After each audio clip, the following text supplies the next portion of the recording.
লাখো কোটি শুকরিয়া জ্ঞাপন করছি যিনি প্রতি সপ্তাহের মতো এই সপ্তাহে পবিত্র জুমার নামাজ আদায়ের জন্য তার পবিত্র ঘরে যথাসময়ে উপস্থিত থাকার তৌফিক দান করেছেন।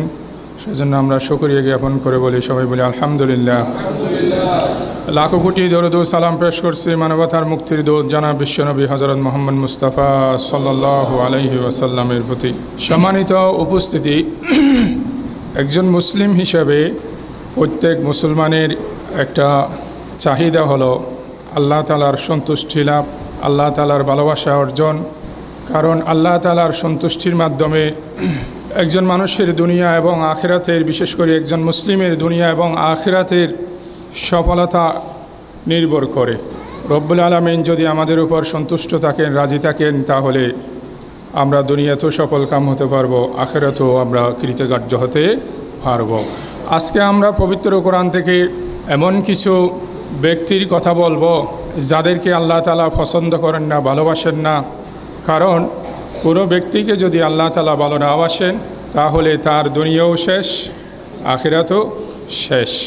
আর এই বদ খাসলত অভ্যাসগুলো যদি আমাদের মাঝে থাকে তাহলে আমাদেরকে সাথে সাথে সেগুলো সংশোধন করে নেওয়ার চেষ্টা করতে হবে এবং এই মসজিদে উপস্থিত থাকা অবস্থায় আমাদেরকে দৃঢ় সংকল্প করতে হবে এবং তওবায়ে নাসুহা করতে হবে যে আমার মধ্যে যদি এই গুণাবলী থেকে, এই খারাপ অভ্যাস থেকে যদি কোনো একটা অভ্যাস থাকে তাহলে আজকের এই মুহূর্তে আমি সে অভ্যাস পরিত্যাগ করব। এবং এগুলো ত্যাগ যদি আমরা করতে পারি তাহলে আল্লাহ তাআলা যে সমস্ত বান্দাদেরকে ভালোবাসেন তাহলে তাদের লিস্টে আমার নামটা অন্তর্ভুক্ত করতে পারবো। যেমন আল্লাহ তাআলা বলেছেন, ইন্নাল্লাহা ইউহিব্বুস সাবিরিন, ইন্নাল্লাহা ইউহিব্বুল মুতাওয়াক্কিলিন, ইন্নাল্লাহা ইউহিব্বুত তাওয়াবিন, ইন্নাল্লাহা ইউহিব্বুল মুতাতাহহিরিন। এইভাবে কোরআনের মধ্যে বহু জায়গায় আল্লাহ তাআলা যে তার প্রিয় বান্দাদেরকে ভালোবাসেন, কাদেরকে ভালোবাসেন, এই বিষয়টা অনেক বিভিন্ন জায়গায় তিনি স্পষ্ট করেছেন। তো যাদেরকে ভালোবাসেন না, যে সমস্ত খারাপ অভ্যাসের কারণে ভালোবাসেন না, এই সমস্ত খারাপ অভ্যাস থেকে যখন আমরা বেরিয়ে আসতে পারবো, এই যে খারাপ যারা আল্লাহ তাআলার কাছে পছন্দনীয় নয় এমন লিস্ট থেকে যদি আমরা নামটা কাটিয়ে নিতে পারি, আমরা যদি নামটা যদি কর্তন করে নিতে পারি তাহলে অটোমেটিক আমাদের নামটা কোন জায়গায়, ভালোদের, যাদেরকে আল্লাহ তাআলা পছন্দ করেন তাদের লিস্টে আমাদের নামটা অন্তর্ভুক্ত হয়ে যাবে ইনশাআল্লাহ। কারণ মানুষ সবে কয় ভাগে বিভক্ত হবে কিয়ামতের দিন? দুই ভাগে বিভক্ত হবে, হয়তো জান্নাতি হবে না হয় জাহান্নামী হবে, হয়তো ভালো হবে না হয় খারাপ হবে। যদি খারাপ অভ্যাস থেকে যদি আমরা নিজেদেরকে বাঁচাতে পারি তাহলে অবশ্যই আমাদের নামটা কোন জায়গায় চলে যাবে, ভালোর লিস্টে আমাদের নাম অন্তর্ভুক্ত হবে, জান্নাতীদের লিস্টে আমাদের নাম অন্তর্ভুক্ত হবে, জান্নাতীদের কাতারে আমরা শামিল হতে পারবো ইনশাআল্লাহ। এই জন্য আজকের আলোচনা আমাদেরকে অত্যন্ত সতর্কতার সাথে শুনতে হবে, মনোযোগ দিয়ে শুনতে হবে। কারণ এই গুণাবলী, খারাপ গুণাবলী যদি আমার মধ্যে থাকে তাহলে আল্লাহ আমাকে পছন্দ করবেন না। আল্লাহ যদি পছন্দ না করে তাহলে তো আমার দুনিয়াও শেষ, আখিরাতও শেষ। এই জন্য এই খারাপ অভ্যাস যেন আমার মধ্যে না থাকে, আছে কি না এটা আমাকে সাথে সাথে কী করতে হবে, এটা আমাকে খেয়াল করতে হবে। তো প্রথম সীমালঙ্ঘনকারী। সীমালঙ্ঘনকারীকে আরবিতে বলা হয় আল মুতাদুন, ইংরেজিতে বলা হয় লিমিট ক্রস বা লিমিট ওভার করা, ওভারকাম করা। আল্লাহ তাআলা কোরআনের মধ্যে বলেছেন যে ওয়ালা তা'তাদু ইন্নাল্লাহা লা ইউহিব্বুল মু'তাদিন, তোমরা সীমা লঙ্ঘন করো না, নিশ্চয়ই আল্লাহ তাআলা সীমা লঙ্ঘনকারীদেরকে পছন্দ করেন না। এই সীমা লঙ্ঘনটা বিভিন্নভাবে হতে পারে, কথায় হতে পারে, কাজে হতে পারে, আমলের মধ্যে হতে পারে, বহুদিকে সীমা লঙ্ঘন হতে পারে। তবে মজার বিষয় হলো যদি কোনো বান্দা যদি সীমা লঙ্ঘন করে আল্লাহ তাআলা সাথে সাথে তার সীমা লঙ্ঘনের অ্যাকশন আল্লাহ তাআলা গ্রহণ করেন না, সাথে সাথে আল্লাহ তাআলা ফাঁকড়াও করেন না, সাথে সাথে এটার জন্য তাকে দুনিয়াতে শাস্তি সাথে সাথে দেন না, দুনিয়াতে তাকে এটার জন্য তাকে সাথে সাথে ধ্বংস করে দেন না।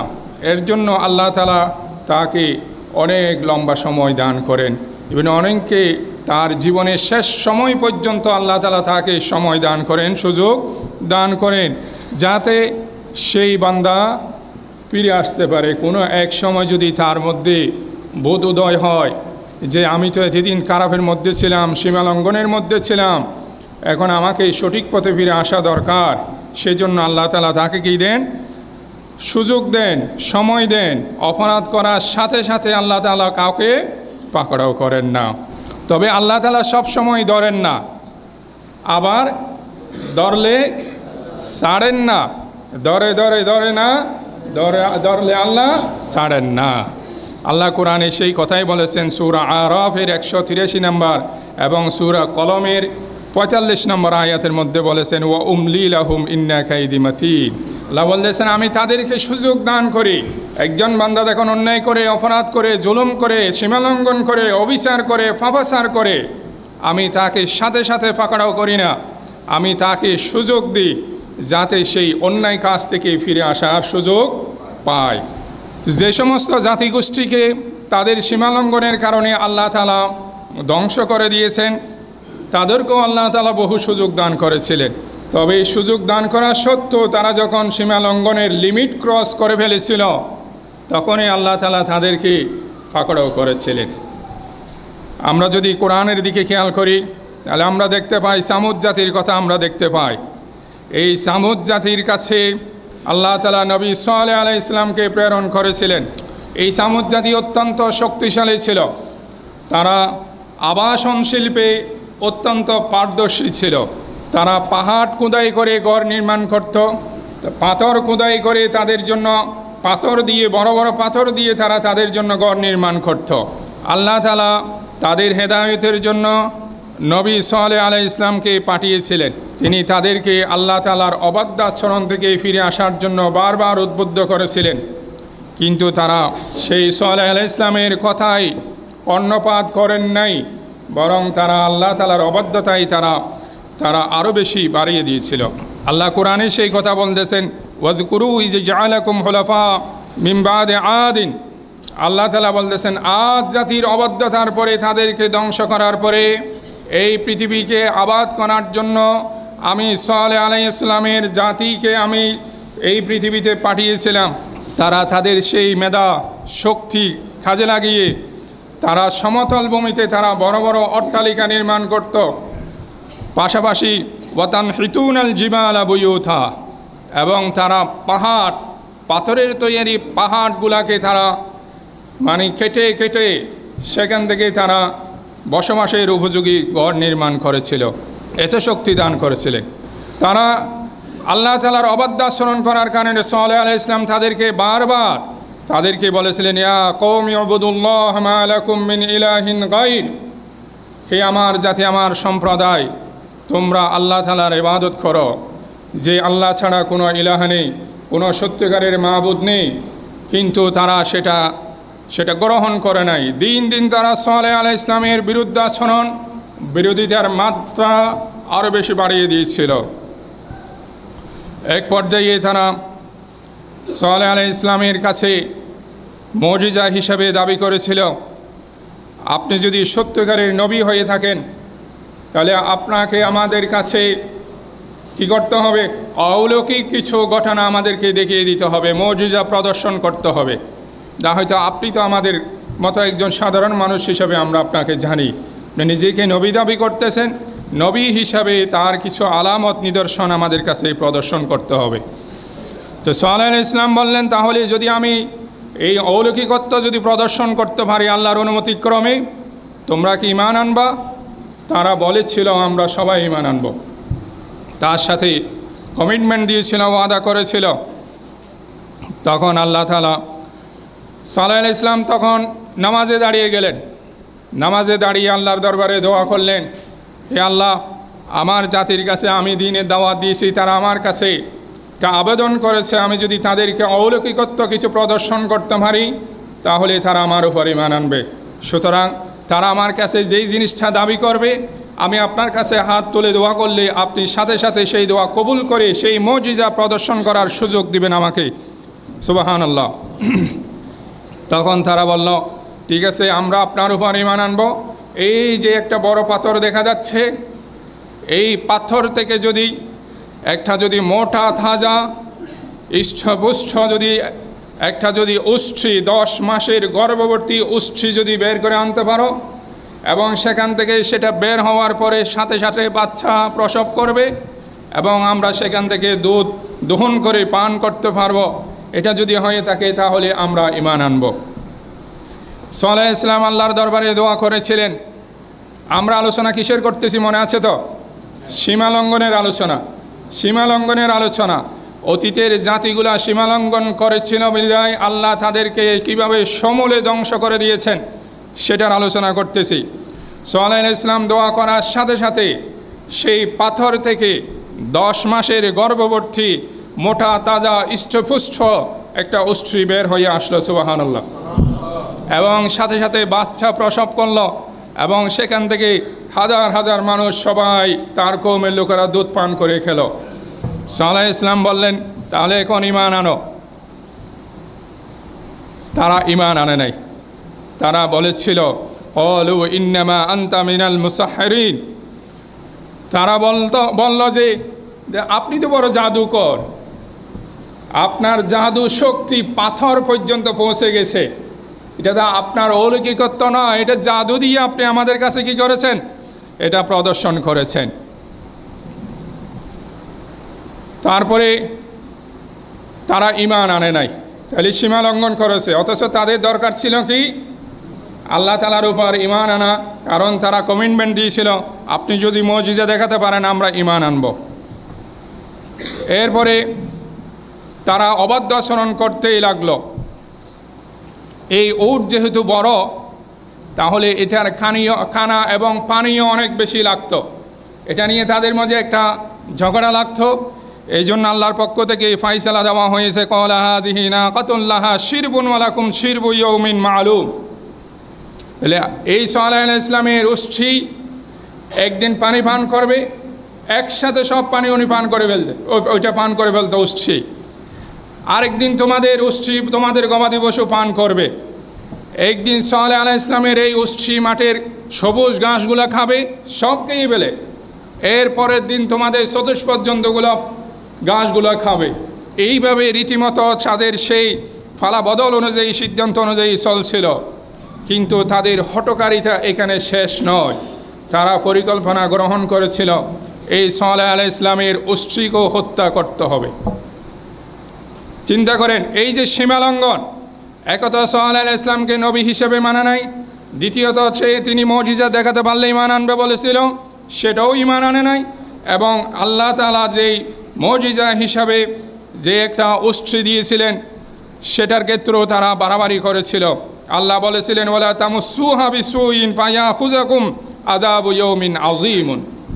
তোমরা আমার প্রদত্ত এই উষ্ট্রির সাথে তোমরা খারাপ আচরণ করবে না, যদি তোমরা খারাপ আচরণ করো তাহলে আল্লাহ তাআলার পক্ষ থেকে তোমাদেরকে মহা শাস্তি পেয়ে বসবে। তাহলে তারা কি করল, এই উষ্ট্রিকে তারা ফাআকারুহা ফাআসবাহু নাদিমিন, তারা এই উষ্ট্রিকে জবে করে দিল। নাউযুবিল্লাহি মিন যালিক।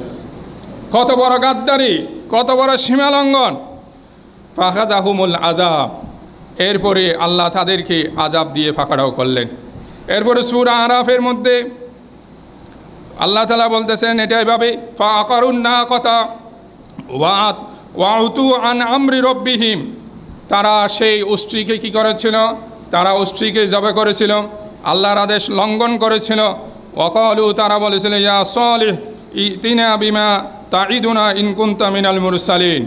তো সালেহ আলাইহিস সালাম তাদেরকে হুমকি দিয়েছিলেন, ধমকি দিয়েছিলেন যে আল্লাহর আদেশ যদি অমান্য করো, এই উষ্ট্রির সাথে যদি তোমরা খারাপ আচরণ করো, তাহলে আল্লাহ তাআলার পক্ষ থেকে তোমাদেরকে অবশ্যই অবশ্যই তোমাদের উপর গজব নাজিল হবে, আযাব নাজিল হবে। তারা কিভাবে দুঃসাহসিকতা প্রদর্শন করেছিল, তারা বলেছিল যে আপনি যদি আপনার দাবিতে যদি সত্যবাদী হয়ে থাকেন, তাহলে আযাব যে আসার কথা বলছেন সেই আযাব আল্লাহর পক্ষ থেকে আযাব ডেকে নিয়ে আসেন, আমরা একটু দেখি আপনার আহ্বানে কিভাবে আল্লাহর পক্ষ থেকে আযাব আসে। আপনি যদি সত্যিকারের নবী হয়ে থাকেন তাহলে আপনার সেই আহ্বান দোয়া অবশ্যই আল্লাহ তাআলা কবুল করবেন। কিভাবে তারা ডেসপারেট হয়ে গিয়েছিল, যে আল্লাহ তাআলা আরও বলেছিলেন যে ফাকালা লাহুম রাসূলুল্লাহি নাকাতাল্লাহি ওয়া সুকিয়াহা, এটা তো আল্লাহর উষ্ট্রি, সেই সালেহ ইসলাম বলেছিলেন এটা হলো আল্লাহর উষ্ট্রি, সুতরাং এই আল্লাহর উষ্ট্রির পানি পান নিয়ে তোমরা কি করো না, বাড়াবাড়ি করো না। ফাকাযযাবুহু, তারা সেটা অস্বীকৃতি জ্ঞাপন করেছিল। ফাকারুহা, তারা সেটাকে জবাই করে দিয়েছিল। ফাদামদামা আলাইহিম রব্বুহুম বিযামবিহিম ফাসাওয়াহা, এরপরে তাদের সেই সীমা লঙ্ঘনের কারণে আল্লাহ তাআলার পক্ষ থেকে তাদের উপরে কি আসলো, গজব এবং আযাব নাজিল হয়েছিল। শুধু উষ্ট্রি জবে করে তারা সীমা লঙ্ঘন করে নাই, এবং সালেহ আলাইহিস ইসলামকে তারা হত্যা করার জন্য তারা ষড়যন্ত্রে লিপ্ত হয়েছিল। তাদের দলবল নিয়ে একদিন রাতে সালেহ আলাইহিস ইসলামের গড়কে তারা গ্রহ করেছিল সালেহ আলাইহিস ইসলামকে হত্যা করার জন্য। সীমা লঙ্ঘন কাকে বলে, কত প্রকার ও কী কী খেয়াল করে দেখেন। এরপরে আল্লাহ তাআলা ওহী নাজিলের মাধ্যমে সালেহ আলাইহিস ইসলামকে বললেন, হে সালেহ, আপনার হাতে যেই মুষ্টিমেয় কিছু মানুষ ঈমান এনেছে, আপনি তাদেরকে নিয়ে নিরাপদ স্থানে চলে যান। আজকে রাতেই কি হবে, গজব নাজিল হবে। এরপরে সালেহ আলাইহিস সালাম নিরাপদ স্থানে চলে গেলেন। আল্লাহ তাআলা কোরআনে সূরা আরাফের ৭৮ নম্বর আয়াতের মধ্যে বলতেছেন, ফাখাযাতুহুমুর রাজফা ফাআসবাহু ফি দারিহিম জাসিমিনা। তাহলে তাদেরকে আল্লাহ তাআলা দুই ধরনের শাস্তি দিয়েছিলেন সীমা লঙ্ঘনের কারণে। একটা হলো আল্লাহ তাআলা তাদেরকে ভূমিকম্প দিয়ে তাদেরকে শেষ করে দিয়েছিলেন। ফি দারিহিম জাসিমিনা, তারা তাদের ঘরে গৃহে মৃতর মতো করে তারা পড়ে গিয়েছিল। এরপরে আরেকটা আয়াতের মধ্যে আল্লাহ বলতেছেন, ইন্না আরসালনা আলাইহিম সাইহাতাও ওয়াহিদা। তাহলে জমিন থেকে নিচ থেকে শাস্তি দেওয়া হয়েছিল ভূমিকম্প, রজফা মানে হলো কম্পন, আর আসমানি গজব আসছিল। জিবরাইল আলাইহিস সালামকে আল্লাহ তাআলা নির্দেশ দিয়েছেন, হে জিবরাইল, তুমি একটু গিয়ে একটা বিকট একটা আওয়াজ দাও। সেই বিকট আওয়াজের মাধ্যমে তাদের কর্ণ কোহরের যেই পর্দা রয়েছে সেই পর্দা ফেটে তারা সবাই কি হয়ে গিয়েছিল, যারা ধ্বংস হয়ে গিয়েছিল। তাহলে এই যে সীমা লঙ্ঘন, সালেহ আলাইহিস ইসলামের জাতির লোকেরা সীমা লঙ্ঘন করার কারণে তারা কি হয়ে গিয়েছিল, ধ্বংস হয়ে গিয়েছিল। এরপরে যদি আমরা লূত আলাইহিস ইসলামের কথা যদি হিসাব দেখি একটু, লূত আলাইহিস ইসলামকে আল্লাহ তাআলা জর্দানের সাদুম কমিউনিটির মধ্যে তাকে নবী হিসাবে প্রেরণ করেছিলেন। সেই লূত আলাইহিস ইসলামের কওমের লোকদের কিছু বৈশিষ্ট্য ছিল, খারাপ বৈশিষ্ট্য ছিল। তারা সমকামিতায় লিপ্ত ছিল, তারা ডাকাতি করত, আরও তারা মদ পান করত, তারা নারী জাতির প্রতি তারা আকৃষ্ট ছিল না, পুরুষ জাতির প্রতি তারা আকৃষ্ট ছিল।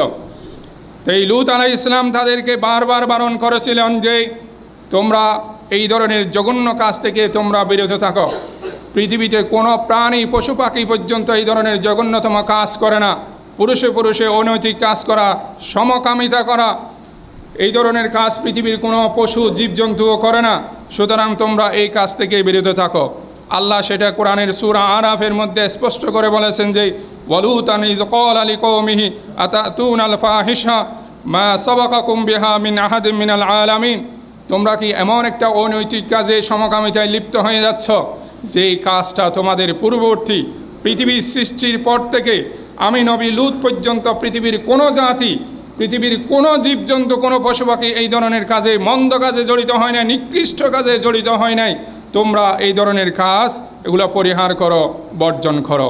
তিনি আরও বলেছেন, ইন্নাকুম লা তা'তুনার রিজালা শাহওয়াতাম মিন দুনিন নিসা বাল আনতুম কওমুম মুসরিফুন।